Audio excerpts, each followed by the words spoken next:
Nehemias, maaari ba akong magtanong sa'yo? Ano yun, Chris?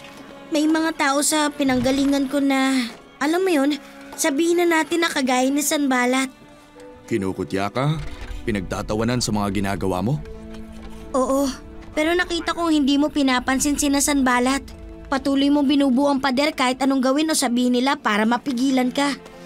Paano mo nagagawang kumalma at huwag magalit sa kanila? Ang lahat ng ito ay para sa Panginoon at itinataas ko ang hindi ko kayang gawin. Tinutuon ko rin ang isipan ko sa mas malaking plano. Anong mas malaking plano? Bakit kaya gusto ko mabuo muli ang pader, Chris? Proteksyon ng lungsod mula sa gaya ni Sanballat?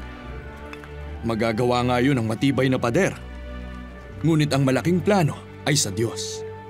Pangako niya sa kanyang mga tao na kapag sila'y nagsisi at sumunod sa utos, lahat ng Israelitang napadpad kung saang mga dako ay babalik sa lupain ng kanilang ninuno. Babalik sila sa Jerusalem na nakabangon sa pagkasira at pagkatalo. Pag lumapit sila sa bagong pader, pag pumasok sila sa matibay na pintuan, sila'y darami at makararanas ng lubos na ginhawa higit pa sa kanilang mga ninuno.